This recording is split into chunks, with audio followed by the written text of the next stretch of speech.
যুক্তরাষ্ট্র, চীন ও উত্তর কোরিয়ার পাশাপাশি এবার রাশিয়াও নতুন প্রজন্মের ক্রুজ ক্ষেপণাস্ত্র তৈরির ঘোষণা দিয়েছে। বর্তমান আন্তর্জাতিক প্রেক্ষাপটে পারমাণবিক অস্ত্র প্রতিযোগিতা নতুন করে উদ্বেগ সৃষ্টি করেছে। ইউক্রেন যুদ্ধ, ন্যাটো জোটের সম্প্রসারণ এবং পশ্চিমাদের কড়া নিষেধাজ্ঞার মধ্যে রাশিয়া এখন নিজস্ব সামরিক সক্ষমতাকে আরও আধুনিকায়নের পথে হাঁটছে।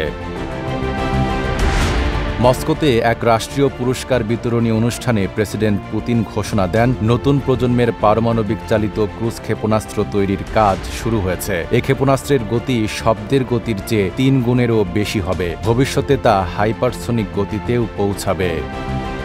ক্রেমলিনে আয়োজিত এই অনুষ্ঠানে পুতিন রাশিয়ার পারমাণবিক চালিত বুরেভেস্তনিক ক্ষেপণাস্ত্র ও পানির নিচে ব্যবহারের জন্য পোসেডেইন নামে অস্ত্র তৈরির সঙ্গে যুক্ত বিজ্ঞানী ও প্রকৌশলীদের রাষ্ট্রীয় পুরস্কার প্রদান করেন।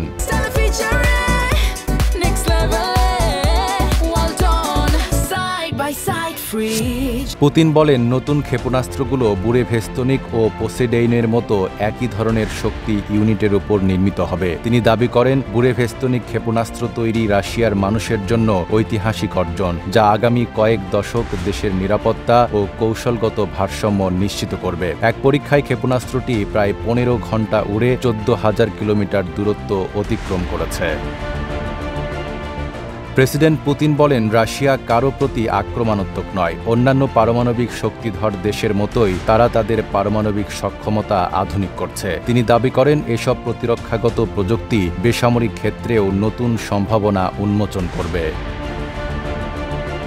রাশিয়ার এই ঘোষণা এমন এক সময় এসেছে যখন যুক্তরাষ্ট্র ও ন্যাটো দেশগুলো নিজেদের হাইপারসোনিক ক্ষেপণাস্ত্র প্রযুক্তি দ্রুত উন্নয়ন করছে। ফলে সামরিক বিশ্লেষকদের মতে এই প্রতিযোগিতা বৈশ্বিক নিরাপত্তা ব্যবস্থায় নতুন এক ভারসাম্যহীনতা তৈরি করতে পারে।